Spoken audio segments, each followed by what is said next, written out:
तर संजीवराजे नाईक निंबाळकरांच्या घरी आयकर विभागाचा हा छापा। सकाळी 6 वाजल्यापासून निंबाळकरांची आयकर विभागाकडून चौकशी सुरू आहे। तर संजीवराजे निंबाळकर हे रामराजे निंबाळकरांचे चुलत बंधू असून सध्या आयकर विभागाकडून त्यांची कसून चौकशी सुरू असल्याचं कळतंय। तर त्यांच्या दूध डेअरीवर देखील आयकर विभागाने छापा टाकल्याची माहिती आता समोर येते आहे।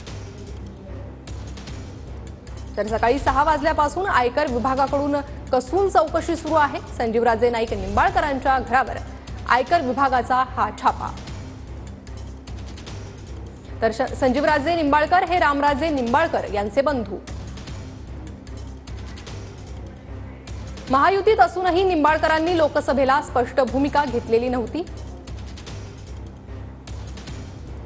लोकसभेला संजीवराजेंनी रणजितसिंह निंबाळकरांना विरोध केला होता। विधानसभा निवडणुकीपूर्वी संजीवराजेंनीच शरद पवारांच्या राष्ट्रवादीत प्रवेश केला। 2च दिवसांपूर्वी संजीवराजे अजित पवारांच्या राष्ट्रवादीत जाण्याच्या चर्चाही सुरू झाल्या। तर संजीवराजे निंबाळकर यांच्या घरावर आयकर विभागाचा हा छापा। तर संजीवराजे हे रामराजे नाईक निंबाळकरांचे चुलत बंधू असून सकाळी 6 वाजल्यापासून आयकर विभागाकडून त्यांच्याकडे चौकशी सुरू आहे। तर सकाळी 6 वाजल्यापासून आयकर विभाग कसून चौकशी करत आहे। संजीवराजे नाईक निंबाळकर आणि रघुनाथराजे नाईक निंबाळकर यांच्या घरावर दाढी सुरू आहे। आयटीच्या ह्या दाढी आहेत। त्यांचं स्पष्टपणे असं म्हणणं आहे की आम्ही विधानसभा लोकसभेला विरोधात निर्णय घेतला, त्यामुळे जाणीवपूर्वक सरकारच्या वतीने हा त्रास दिला जातो। मला माहित नाही, मी सकाळी 9 वाजल्यापासून बाळासाहेब भवनमध्ये आहे।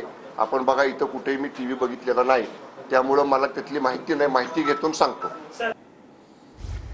तर संजीवराजे नाईक निंबाळकरांच्या घरावर सध्या आयकर विभागाचा छापा टाकण्यात आला असून सकाळी 6 वाजल्यापासून निंबाळकरांची आयकर विभागाकडून चौकशी सुरू आहे।